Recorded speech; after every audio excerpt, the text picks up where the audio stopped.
my name is Sarah Bradford.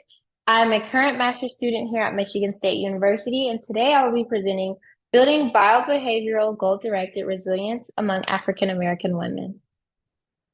Post-traumatic stress disorder is an aberrant response to an actual or perceived life-threatening event, and it is characterized by the following stimulus-based symptoms. Intrusion symptoms of memories, dreams, and reactivity and cues. Avoidance symptoms of memories, thoughts, feelings, and reminders. Cognition and mood symptoms that are distorted, negative, and diminished in interest. Arousal and reactivity symptoms and hypervigilance, startle, irritability, and lack of sleep and concentration. PTSD has a prevalence of 10 to 12% in women, but lifetime prevalence of PTSD among urban African American women is estimated to be as high as 60%. Research has shown that PTSD is a salient risk factor for cardiovascular disease, even after controlling lifestyle factors, comorbidities, and exposure to traumatic events like natural disasters, combat, terrorist attacks, and urban poverty, along with violence. PTSD is associated with the repeated and prolonged activation of HPA and ANS. HPA and ANS dysregulation are linked to inflammation, hyper or hypo secretions of cortisol and adrenaline, elevated blood pressure, and disruptions in the heart rate, which are all partly to account for increased risk of CVD amongst individuals with PTSD. The present study, Building Biobehavioral Goal-Directed Resilience Among African American Women, or Project GRIT, is a randomized controlled clinical trial intended to improve the mental health outcomes and reduce CVD risk in African American women with clinically significant PTSD. Participants, a part of Project GRIT, will learn resilience skills and strategies for responding and managing past and present trauma or stress while becoming an actor rather than a reactor to trauma in order to live healthy, long, productive lives.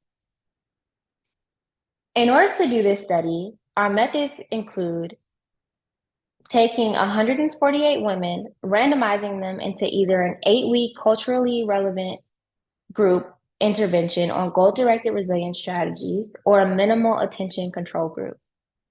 All participants will complete baseline, post-testing, and follow-up mental health and neuropsychological testing.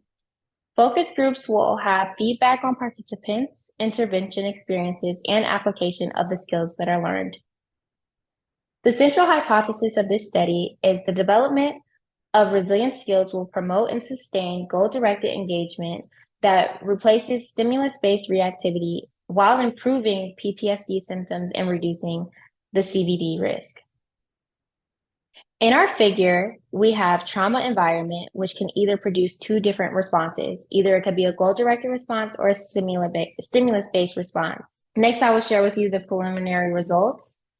As of January 31st, 2023, 38 participants have been enrolled in the study.